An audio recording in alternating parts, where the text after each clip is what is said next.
Hello, welcome back to our channel. ഇന്നൊരു travelling വ്ളോഗായിട്ടാണ് വന്നിട്ടുള്ളത്. ലാസ്റ്റ് വീക്കെൻഡിൽ നമ്മളൊരു ട്രിപ്പ് പ്ലാൻ ചെയ്തു. അതായത് വൺ ഡേ ഒന്ന് എവിടെയെങ്കിലും ഒന്ന് പോയിട്ട് ഒന്ന് ചില്ലാക്കാമെന്ന് വിചാരിച്ചു. അങ്ങനെ ഒരുപാട് സ്ഥലങ്ങൾ നമ്മളെ മനസ്സിലോട്ട് വന്നു.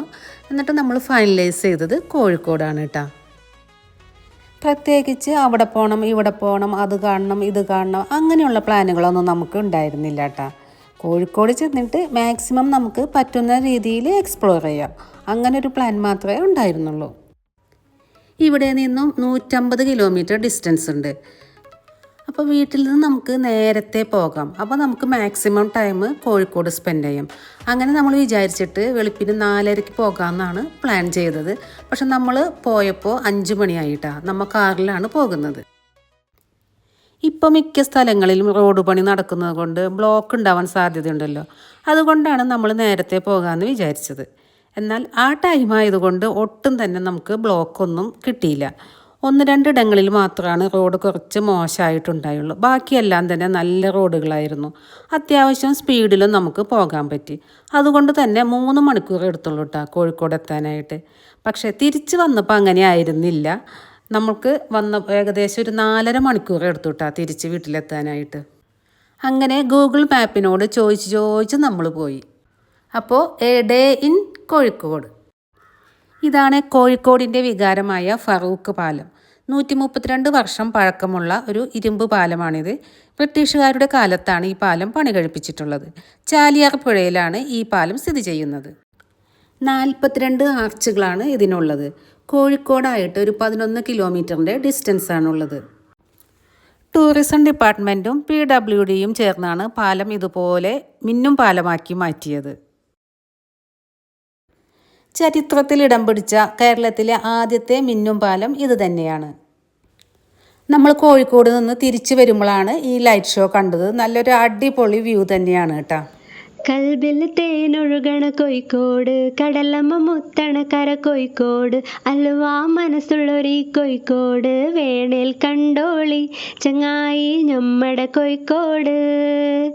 കായ വറുത്ത് തരാടോ, കറുമുറ വയറ് നിറച്ചു കഴിച്ചോ, ദം ബിരിയാണി കഴിച്ച പിന്നെ സംഗതി നല്ല ഉസാറ്, കൽബിൽ തേനൊഴുകണ കോഴിക്കോട്. കോഴിക്കോട് ടൗണിലും അതിനോട് ചേർന്നുള്ള പ്രദേശങ്ങളിലുമായിട്ട് നമ്മൾ കണ്ടിരിക്കേണ്ട ഒരുപാട് സ്പോട്ടുകളുണ്ട്. ഷോപ്പിംഗ് മാള്, ബീച്ചുകൾ, മ്യൂസിയം, മൈതാനം, ചർച്ച്, പാർക്ക്, മോസ്ക്, അങ്ങനെ ഒരുപാട് സ്പോട്ടുകളുണ്ട്. എല്ലാം തന്നെ ഒരു ദിവസം കൊണ്ട് കണ്ടു തീരെയില്ല. എന്നാൽ ഞാൻ കണ്ട കോഴിക്കോടാണ് ഞാൻ നിങ്ങളെയും കൂടി കാണിക്കുന്നത്. അപ്പോൾ വീഡിയോ ഇഷ്ടമായാൽ എല്ലാവരും സബ്സ്ക്രൈബ് ചെയ്ത് സപ്പോർട്ട് ചെയ്യണേ. ദം ബിരിയാണി കഴിച്ച പിന്നെ സംഗതി നല്ല ഉസാറ്, കൽബിൽ തേനൊഴുകണ കോഴിക്കോട്.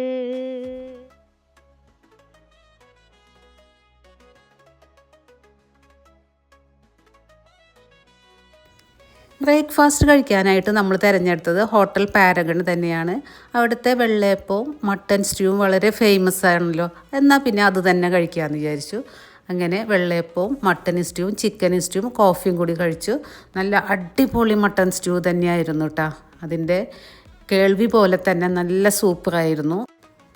മട്ടൻ കുറച്ച് കോസ്റ്റ്ലി ആയിരുന്നു കേട്ടോ. 2 പീസാണ് ഉണ്ടായിരുന്നത്. 320 350 ആയിട്ടുണ്ട്. എന്നാലും ടേസ്റ്റി ആയിരുന്നു കേട്ടോ.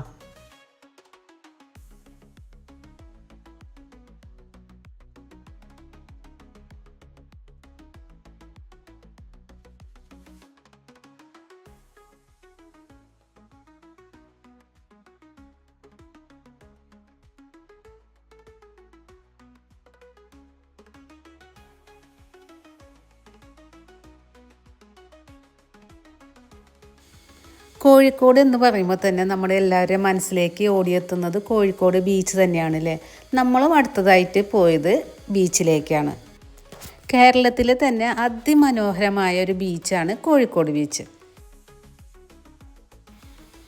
ബീച്ച് സൈഡിലൂടെ നടക്കാനും അതുപോലെ തന്നെ സീറ്റിംഗ് അറേഞ്ച്മെൻറ്റ്സ് ഒക്കെ ചെയ്തിട്ടുണ്ട്. വെൽ അറേഞ്ച്ഡ് ഫെസിലിറ്റീസ് തന്നെയാണ് ഉള്ളത്. നല്ല വെയിലായിരുന്നു. എന്നാലും നമ്മൾ ഒരുപാട് ദൂരം നടന്ന് പോയി.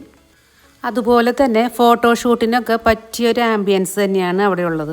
നമ്മളും ഒരുപാട് ഫോട്ടോസും വീഡിയോസും എല്ലാം എടുത്തു.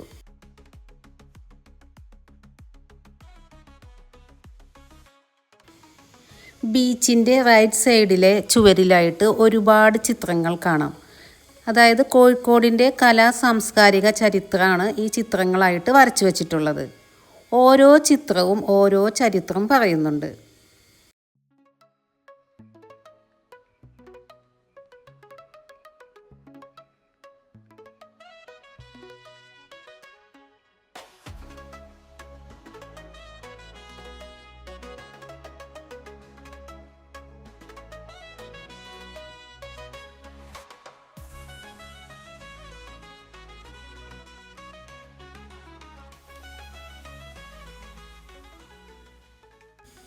ഈ ബീച്ചിൽ വന്നാൽ നമ്മൾ വിചാരിക്കും നമുക്ക് ഫുൾ ഡേ ഇവിടെ തന്നെ ഇരുന്ന് സ്പെൻഡ് ചെയ്യാമെന്ന് വിചാരിക്കും. അത്രയ്ക്ക് മനോഹരമായ കാഴ്ചകളാണ് നമുക്ക് കാണാൻ കഴിയുന്നത്.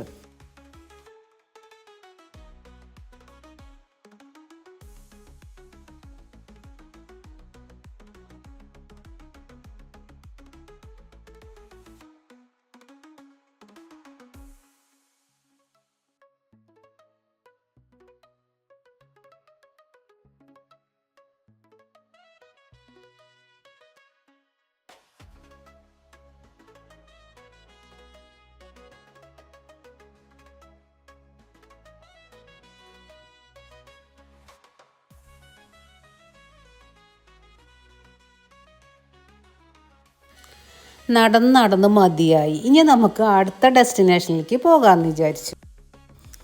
ഇതാണ് കുറ്റിച്ചിറ മിഷ്കാൽ പള്ളി. യമനിൽ നിന്നും കച്ചവടത്തിന് വന്ന നഹൂദ മിഷ്കാൽ എന്ന വ്യാപാരിയാണ് ഇത് നിർമ്മിച്ചിട്ടുള്ളത്. അതുകൊണ്ടാണ് ഇതിന് മിഷ്കാൽ പള്ളി എന്ന പേര് വന്നത്. അന്നത്തെ സാമൂതിരി രാജാവ് കൊടുത്ത സ്ഥലത്താണ് ഈ പള്ളി നിർമ്മിച്ചിട്ടുള്ളത്. ഇതൊരു ക്ഷേത്ര മോഡലിലാണ് ഇത് നിർമ്മിച്ചിരിക്കുന്നത്. കല്ലിനേക്കാൾ കൂടുതൽ മരങ്ങൾ ഉപയോഗിച്ചിട്ടാണ് ഈ പള്ളി നിർമ്മിച്ചിരിക്കുന്നത്. ഇതിന് ചുറ്റിലും 47 വാതിലുകളാണ് ഉള്ളത്. 15-ാം നൂറ്റാണ്ടിൽ പോർച്ചുഗീസുകാർ ഈ പള്ളി അഗ്നിക്കിരയാക്കി. പിന്നീട് പുതുക്കി പണിതപ്പോൾ 4 നിലകളായി ചുരുങ്ങി. പള്ളിയുടെ ഓപ്പോസിറ്റ് സൈഡിലായിട്ട് പള്ളിയുടെ അടുത്ത് തന്നെയായിട്ടാണ് കുറ്റിച്ചിറ കുളം വരുന്നത്. അതിപ്പോൾ നവീകരിച്ച് എടുത്തതാണ് കുളത്തിൻ്റെ പരിസരം. അവിടെ ഒരുപാട് പേര് ഇരിക്കാനുള്ള സീറ്റിംഗ് അറേഞ്ച്മെൻറ്റ്സ് ഒക്കെ ഉണ്ട്. അതുപോലെ തന്നെ കുളത്തിൽ കുളിക്കാനും പറ്റും. ഒരുപാട് പേര് അവിടെ ഇരിക്കുന്നുണ്ടായിരുന്നു. നമ്മളും അവിടെ കുറച്ച് നേരം സ്പെൻഡ് ചെയ്തു. ഇനി കുളത്തിനോട് ചേർന്ന് ഇതുപോലെ ഒരു വാക്ക് വേ ഉണ്ട്. അതിൻ്റെ സൈഡിലായിട്ടുള്ള ചുവരിൽ കോഴിക്കോടിൻ്റെ ചരിത്രം പറയുന്ന 12 ശില്പങ്ങളാണ് കൊത്തിവെച്ചിട്ടുള്ളത്. ഇവിടുത്തെ മെയിൻ ഹൈലൈറ്റ് ഇത് തന്നെയാണ്. നല്ല വെയിലായിരുന്നു. എന്നാലും നമ്മൾ ഈ അറ്റം തുടങ്ങി മറ്റേ അറ്റം വരെ ഫുള്ള് നടന്ന് ഈ ശില്പങ്ങളെല്ലാം കണ്ടു. ചരിത്രം പറയുന്ന ഈ ചുമരുകൾക്ക് ഇബ്നു ബത്തൂത്തയുടെ പേരാണ് ഇട്ടിരിക്കുന്നത്. ലോകസഞ്ചാരിയായ ഇബ്നു ബത്തൂത്ത തൻ്റെ യാത്രാ വിവരണത്തിൽ കുറ്റിച്ചിറയെപ്പറ്റി പ്രതിപാദിച്ചിട്ടുണ്ട്. ആ ഓർമ്മയ്ക്കായിട്ടാണ് ഈ ചുമരുകൾക്കും നടപ്പാതയ്ക്കും ഇബ്നു ബത്തൂത്തയുടെ പേരിട്ടിരിക്കുന്നത്. വാസ്കോഡഗാമ, സാമൂതിരി, കുഞ്ഞാലി മരക്കാർ, അറബിക് കച്ചവടക്കാർ അവരുടെ എല്ലാം ചരിത്രവും ഈ ചുമരിൽ നമുക്ക് കാണാൻ സാധിക്കും. ബേപ്പൂരിലെ ഉരു നിർമ്മാണം, മുസ്ലിം സ്ത്രീകളുടെ ആഘോഷങ്ങൾ, അതായത് ഒപ്പന, മൈലാഞ്ചി കല്യാണം, കൂടാതെ കുത്തുറാത്തീബ്, സുന്നത്ത് കല്യാണം, ദഫ് മുട്ട്, കോൽക്കളി, മിഷ്കാൽ പള്ളിയുടെ റിനോവേഷൻ, കുറ്റിച്ചിറയുടെ ഭക്ഷണ പൈതൃക സംസ്കാരവും എല്ലാം നമുക്ക് ഈ ചിത്രങ്ങളിലൂടെ കാണാൻ സാധിക്കും. സ്കൂളിലും കോളേജിലൊക്കെ വെച്ച് ഹിസ്റ്ററി പഠിക്കാൻ തീരെ താല്പര്യം ഉണ്ടായിരുന്നില്ല. എന്നാലിപ്പോൾ ഓരോന്നിൻ്റെയും പിന്നിലുള്ള ഹിസ്റ്റോറിക്കൽ ബാക്ക്ഗ്രൗണ്ട് മനസ്സിലാക്കാനും അറിയാനും ഒക്കെ ഭയങ്കര ക്യൂരിയോസിറ്റിയാണ്. അങ്ങനെ നല്ല സന്തോഷത്തോടെ നമ്മൾ അവിടെ നിന്നും പോന്നു. അടുത്ത ഡെസ്റ്റിനേഷൻ പോയിൻ്റ് കടലുണ്ടി പക്ഷി സങ്കേതം. നമ്മൾ വന്ന വഴിക്ക് തന്നെ തിരിച്ച് ഒരു അരമണിക്കൂർ പോകുമ്പോഴാണ് കടലുണ്ടി പക്ഷി സങ്കേതത്തിൽ എത്താൻ കഴിയുക. അങ്ങോട്ട് പോകുന്ന വഴിക്ക് നമ്മുടെ ഒരു ഫ്രണ്ടിൻ്റെ വീടുണ്ടായിരുന്നു. നമ്മൾ ആദ്യമായിട്ടാണ് അവിടെ പോകുന്നത്. അവിടെ കയറി കുറച്ച് നേരം നാട്ടുവർത്താനവും വീട്ടുവർത്താനമൊക്കെ പറഞ്ഞൊരു ചായയൊക്കെ കുടിച്ച് നമ്മൾ അവിടെ നിന്ന് പോന്നു. കടലുണ്ടി ബേർഡ് സാങ്ച്വറി എൻട്രൻസ് ഇതാണ്. എൻട്രൻസ് ഫീ വരുന്നത് 10 രൂപയാണ്. കോഴിക്കോട് ജില്ലയിലെ കടലുണ്ടി ഗ്രാമപഞ്ചായത്തിലും മലപ്പുറം ജില്ലയിലെ വള്ളിക്കുന്ന് ഗ്രാമപഞ്ചായത്തിലുമായി പരന്നു കിടക്കുകയാണ് ഈ പക്ഷി സങ്കേതം. പുഴയും കടലും ചേരുന്നതാണ് കടലുണ്ടി. കടലുണ്ടി പുഴയിലൂടെയും കണ്ടൽ കാടിനുള്ളിലൂടെയും തോണിയിൽ ഒരു യാത്ര. അതാണ് ഇവിടുത്തെ ഹൈലൈറ്റ്. പക്ഷി സങ്കേതമായതുകൊണ്ട് തന്നെ ഇവിടെ ബോട്ട് സർവീസ് ഒന്നും തന്നെ ഇല്ല. ദേശാടന പക്ഷികൾ ഒരുപാട് വരുന്ന ഒരു സ്ഥലമായതുകൊണ്ട് തന്നെ ഈ പക്ഷികൾക്കും പുഴയ്ക്കും പുഴയിലെ മറ്റു ജീവജാലങ്ങൾക്കും ഒന്നും ഒരു ദോഷവും വരാതിരിക്കാൻ വേണ്ടി കൂടിയിട്ടാണ് ഇവിടെ ബോട്ട് സർവീസ് ഇല്ലാത്തത്. പക്ഷി സങ്കേതം എന്ന് കേൾക്കുമ്പോൾ ഒരുപാട് പക്ഷികളെ ഒന്നും നമ്മൾ പ്രതീക്ഷിച്ച് പോകേണ്ട. സീസൺ അനുസരിച്ച് മാത്രമേ നമുക്ക് ദേശാടന പക്ഷികളെ കാണാൻ സാധിക്കുകയുള്ളൂ. 8 പേർക്ക് 1 മണിക്കൂറിന് 1000 രൂപ. അതായത് ഒരു തോണിയുടെ 1 മണിക്കൂർ സർവീസിന് 1000 രൂപ കൊടുക്കണം. അതിപ്പോൾ ഒരാളായാലും 2 ആളായാലും 8 ആളായാലും നമ്മൾ 1000 രൂപ കൊടുക്കണം. അപ്പോൾ ഒരാൾക്ക് വരുന്നത് 125 രൂപയാണ്. അതുകൊണ്ട് തന്നെ അവിടെ വരുന്ന മറ്റ് വിസിറ്റേഴ്സായിട്ട് ഷെയർ ചെയ്തു പോകുന്നതാണ് നല്ലത്. നമ്മൾ അങ്ങനെയാണ് ചെയ്തത്. ഇവിടെ കേരള ഫോറസ്റ്റ് ഡിപ്പാർട്ട്മെൻറ്റിൻ്റെ തോണികളും പ്രൈവറ്റ് ഏജൻസികൾ നടത്തുന്ന തോണികളും ഉണ്ട്. അതുപോലെ തന്നെ ഫുഡ് ഇൻക്ലൂഡഡ് ആയിട്ടുള്ള പാക്കേജും സ്റ്റേ പാക്കേജും ഒക്കെ കൊടുക്കുന്നുണ്ട്.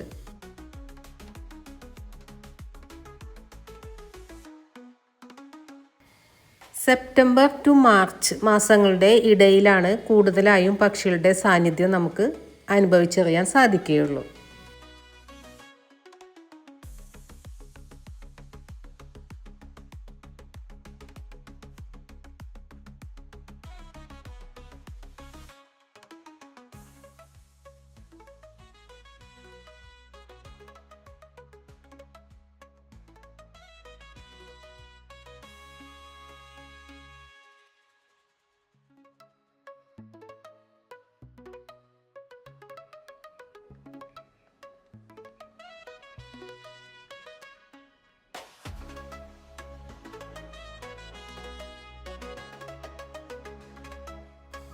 (2001) കടലുണ്ടി ട്രെയിൻ ദുരന്തം നടന്നത് ഇവിടെയാണ്. അന്ന് പാലം തകർന്നു പോയിരുന്നു. പിന്നീട് അത് പുതുക്കി പണിതു.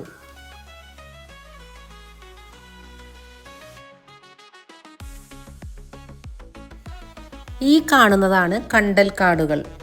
വെള്ളപ്പൊക്കം തടയുന്നതിലും മണ്ണൊലിപ്പ് തടയുന്നതിലും കണ്ടൽ കാടുകൾ വഹിക്കുന്ന പങ്ക് വലുത് തന്നെയാണ്.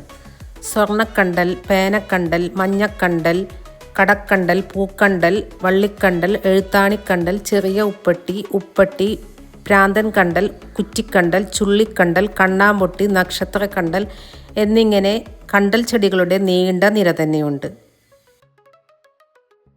എന്നാൽ ഇവിടെ ഉള്ളത് 8 ഇനം കണ്ടലുകളാണ്. എൻട്രൻസിൽ കണ്ടിരുന്നു ഇവയുടെ പേരും പിക്ചേഴ്സും. പൂക്കണ്ടൽ, പ്രാന്തൻ കണ്ടൽ, ചുള്ളിക്കണ്ടൽ, ചെറുപ്പട്ടി, വലിയ ഉപ്പട്ടി, നക്ഷത്രക്കണ്ടൽ, ചക്കരക്കണ്ടൽ, കുറ്റിക്കണ്ടൽ എന്നിവയാണ്. ഇനി ഈ കണ്ടൽ കാടിനുള്ളിലൂടെ ഒരു തോണിയാത്ര അതെങ്ങനെയുണ്ടാവും? അടിപൊളിയല്ലേ? പക്ഷേ അത് എപ്പോഴും ഉണ്ടാവില്ല.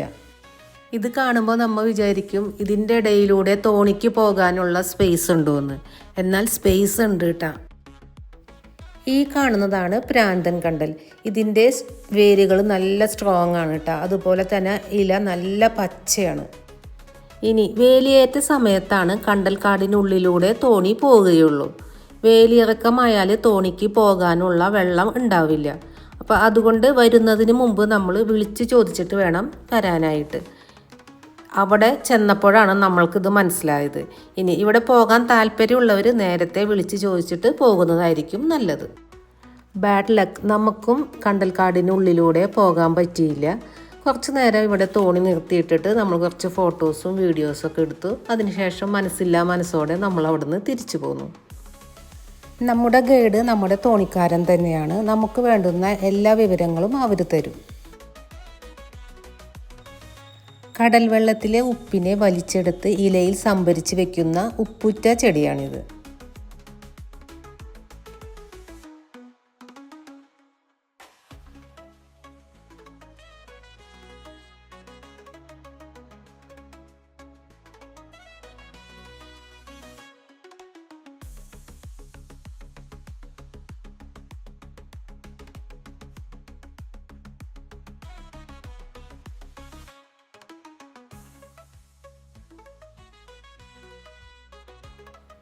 ഇതുപോലുള്ള ചെറിയ ചെറിയ ദ്വീപുകളും നമുക്ക് കാണാൻ സാധിക്കും. ഇനി അവരെ കരയുമായി ബന്ധിപ്പിക്കാനുള്ള ചെറിയ ചെറിയ പാലങ്ങളുമുണ്ട്.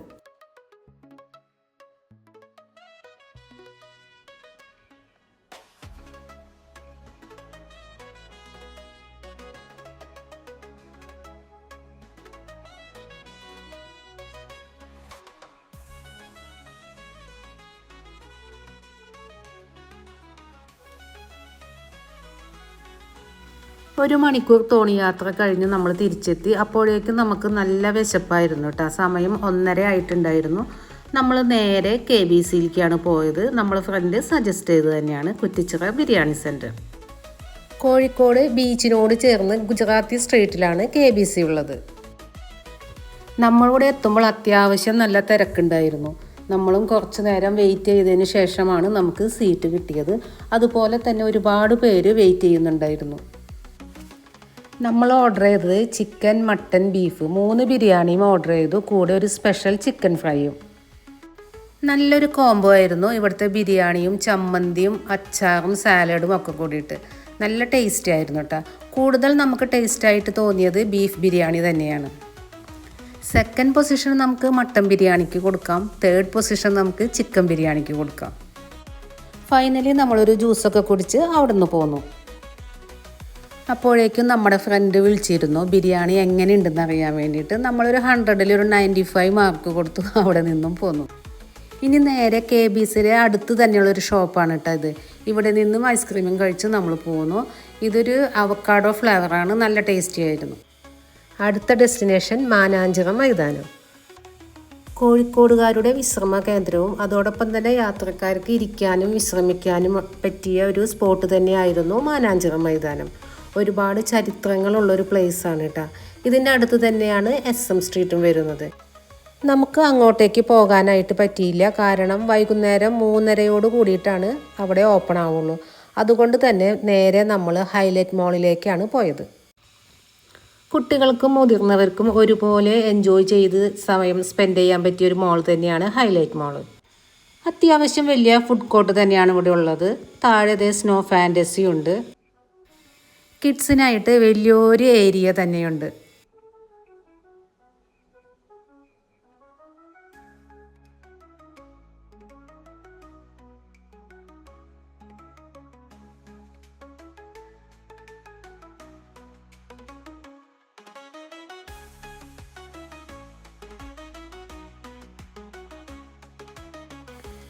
ഗൾഫിൽ വെച്ചിട്ട് നമ്മൾ അഡിക്റ്റ് ആയ ഒരു ഡെസേർട്ടായിരുന്നു സൈൻ ലബാൻ്റെ കുനാഫ ബോൾ. സത്യത്തിൽ ഇത് കഴിക്കാനാണ് കേട്ടോ നമ്മൾ ഹൈലൈറ്റ് മോളിലേക്ക് വന്നത്. നിങ്ങൾ ട്രൈ ചെയ്തിട്ടില്ലെങ്കിൽ എന്തായാലും ട്രൈ ചെയ്യണം. മസ്റ്റ് ട്രൈ ഐറ്റം തന്നെയാണ്. സ്വീറ്റ് ഇഷ്ടപ്പെടുന്നവർക്ക് ഒരു അടിപൊളി ഐറ്റം തന്നെയാണ്. സ്വീറ്റിന് ശേഷം നമ്മൾ മോളിൽ തേരാപാര അങ്ങോട്ടും ഇങ്ങോട്ടൊക്കെ കുറച്ച് നേരമൊക്കെ നടന്നു. ലാസ്റ്റ് നമ്മൾ നെസ്റ്റോയിൽ പോയിട്ട് 1-2 ഐറ്റംസ് വീട്ടിലേക്ക് വേണ്ടുന്ന അത്യാവശ്യം 1-2 ഐറ്റംസ് വാങ്ങി നമ്മൾ നേരെ അവിടെ നിന്നും തിരിച്ചു പോന്നു. അടുത്ത ഡെസ്റ്റിനേഷൻ SM സ്ട്രീറ്റ് അഥവാ മിഠായി തെരുവ്. കോഴിക്കോട് ജില്ലയിലെ പ്രശസ്തമായ ഒരു ഷോപ്പിംഗ് സ്ട്രീറ്റാണ് മിഠായി തെരുവ്. SM സ്ട്രീറ്റ് മികച്ച ഒരു കമേഴ്ഷ്യൽ സ്ട്രീറ്റ് തന്നെയാണ്. ഇവിടെ അടുത്തെങ്ങും തന്നെ നമുക്ക് പാർക്കിംഗ് കിട്ടില്ല. ദൂരെ കാർ പാർക്ക് ചെയ്തിട്ട് നടന്ന് വേണം ഇങ്ങോട്ടേക്ക് വരാനായിട്ട്. ഇവിടെ 2 സൈഡിലും ഒരുപാട് ഷോപ്പുകളുണ്ട്. തുണിക്കച്ചവടവും ഹൽവ കടകളും ഫുഡ് വെയേഴ്സ്, പ്ലാസ്റ്റിക് എന്ന് വേണ്ട എല്ലാ ഐറ്റംസും ഇവിടെയുണ്ട്. അത് റീറ്റെയിലായിട്ടും ഹോൾസെയിലായിട്ടും നമുക്ക് പർച്ചേസ് ചെയ്യാവുന്നതാണ്. കോഴിക്കോടൻ ഹൽവ വളരെ പ്രശസ്തമാണല്ലോ. ഈ ഹൽവ ഷോപ്പുകൾ കാരണമാണ് മിഠായി തെരുവ് എന്ന പേര് കിട്ടിയത് തന്നെ. ഡിഫറെൻറ്റ് ടേസ്റ്റിലും കളേഴ്സിലുമുള്ള ഹൽവകൾ ഇരിക്കുന്നത് കാണാൻ തന്നെ നല്ല ഭംഗിയാണല്ലേ. മൈദയിലുണ്ടാക്കിയതും അതുപോലെ തന്നെ അരിപ്പൊടിയും കോൺഫ്ലവറും ചേർത്തുണ്ടാക്കിയ ഹൽവകളും നമുക്ക് വാങ്ങാൻ കിട്ടും. കോഴിക്കോട് വന്നാൽ ഹൽവ കഴിക്കാതെയും വാങ്ങാതെയും ആരും തന്നെ തിരിച്ചു പോകില്ല. നമ്മളും വാങ്ങിയ ഹൽവ. നമ്മൾ ലക്ഷദ്വീപിൽ പോയപ്പോൾ നമുക്ക് ഇഷ്ടപ്പെട്ട ഒന്നായിരുന്നു ലക്ഷദ്വീപ് ഹൽവ. അതിവിടെ കണ്ടപ്പോൾ നമ്മൾ അതും വാങ്ങി, കൂടെ ചിപ്സും വാങ്ങി. നമ്മൾ കോഴിക്കോട് പർച്ചേസ് ചെയ്യാനാണ് പോകുന്നതെങ്കിൽ ഇഷ്ടം പോലെ ടൈം എടുത്ത് നമുക്ക് പർച്ചേസ് ചെയ്യാം. അതല്ല കോഴിക്കോട് കാണാൻ വേണ്ടി പോകുന്നവരാണെങ്കിൽ മാക്സിമം പർച്ചേസ് ഒഴിവാക്കുക. കാരണം അതല്ലെങ്കിൽ പിന്നെ നമുക്ക് ഒന്നിനും ടൈം കിട്ടില്ല. നമ്മുടെ ലാസ്റ്റ് ഡെസ്റ്റിനേഷൻ സൺസെറ്റ് കാണാൻ പോകാം. അങ്ങനെ നമ്മൾ കോഴിക്കോട് ബീച്ചിലെത്തിയിരിക്കുകയാണ്. ഇവിടെ ഒരു കിഡിലൻ ആംബിയൻസ് തന്നെയാണ് കേട്ടോ. ഈ ബോർഡ് ഉണ്ടല്ലോ, ഐ ലവ് കോഴിക്കോട്, ഇത് തന്നെയാണ് നമുക്ക് മെയിനായിട്ട് നമ്മളൊരു അട്രാക്റ്റ് ചെയ്യുന്നത് കേട്ടോ. ഇവിടെ നിന്ന് നമുക്ക് ഫോട്ടോസ് വീഡിയോസൊക്കെ എടുക്കാം. അങ്ങനെ ഒരുപാട് പേര് ചെയ്യുന്നുണ്ട് കേട്ടോ. നമ്മൾ എടുത്തു ഒരുപാട് ഫോട്ടോസ്. കേരളത്തിൽ തന്നെ ഏറ്റവും സുന്ദരമായ ബീച്ചും ക്രൗഡഡ് ആയിട്ടുള്ള ബീച്ചും ഇത് തന്നെയാണ്. ഈ സമയത്ത് ഇവിടെ ഭയങ്കര തിരക്കായിരുന്നു. തിരക്ക് കൂടി കൂടി വരികയായിരുന്നു. അതുപോലെ തന്നെ ചുറ്റിനും ഒരുപാട് തട്ടുകടകളും കൂടി കൂടി വരികയായിരുന്നു. ഉപ്പിലിട്ട വിഭവങ്ങൾ, കല്ലുമ്മക്കായ, കാടമുട്ട, കൂന്തൾ, ഐസ് ചുരുണ്ടിയത്, അങ്ങനെ ഒരുപാട് സ്നാക്സുകളെല്ലാം നമുക്ക് വാങ്ങിക്കാവുന്നതാണ്. ഇതൊക്കെ കഴിക്കാനും ഫാമിലി ആയിട്ട് വന്ന് എൻജോയ് ചെയ്യാനും ഒരുപാട് ആളുകളാണ് അവിടെ ഉണ്ടായിരുന്നത്. കോഴിക്കോടിലെ ആളുകളും ഭക്ഷണവും സംസ്കാരവും എന്നും പ്രിയപ്പെട്ടത് തന്നെയാണ്. ഓരോ സെക്കൻഡും നമ്മൾ എൻജോയ് ചെയ്തിട്ടാണ് പോകുന്നത്. എന്നാലും നമ്മളെ മനസ്സിൽ വീണ്ടും വരാം എന്ന് പറഞ്ഞിട്ടാണ് നമ്മൾ അവിടെ നിന്ന് പോകുന്നത്. ഒട്ടും തന്നെ ഒരു മതിയാവാത്തൊരു ഫീലായിരുന്നു. ഓരോ സ്ഥലത്തിനും അതിൻ്റേതായ ഭംഗിയുണ്ടല്ലേ. എന്നാലും കോഴിക്കോട് ഒരു പടി മുന്നിൽ തന്നെയല്ലേ എന്നൊരു തോന്നൽ. അപ്പോൾ ഡേ ഇൻ കോഴിക്കോട് ഇവിടെ അവസാനിക്കുകയാണ്. Hope you enjoyed. കോഴിക്കോട് കടലമ്മ മുത്തണ കര കോഴിക്കോട് അലുവാ മനസ്സുള്ളൊരു കോഴിക്കോട് വേണേൽ കണ്ടോളി ചങ്ങായി ഞമ്മടെ കോഴിക്കോട് കായ വറുത്ത് തരാടോ കറുമുറ വയറ് നിറച്ചു കഴിച്ചോ ദം ബിരിയാണി കഴിച്ച പിന്നെ സംഗതി നല്ല ഉസാറ് കൽബിൽ തേനൊഴുകണ കോഴിക്കോട് മിഠായി തെരുവൊരു ബീവി സൽക്കാരമിടുക്കുള്ള ബീവി മിൻചന്ത വഴിക്കൊന്നു കേറി മുഞ്ചുള്ള നടക്കാവ് താണ്ടി പുതിയാപ്ല ബീച്ചിൽ കേട്ടോ ബാബുക്ക പാടണ പാട്ട് കല്ലായി വീശണ കാറ്റിൽ സന്തോയം പൂക്കണ ചൂര് അങ്ങട് തട്ടി തമ്മിൽ പുഞ്ചിരി കൂട്ടി എല്ലാരും ഇവിടെ ഒരു കൂട്ട് പത്തിരി ചുട്ട് ഒപ്പന തട്ടി ഇത്തിരി മുക്കിൽ നമ്മൾ കൂടി ഒന്നായിട്ടിരിക്കണ നാട് ബാപ്പു മുത്താണ് നമ്മുടെ കോഴിക്കോട്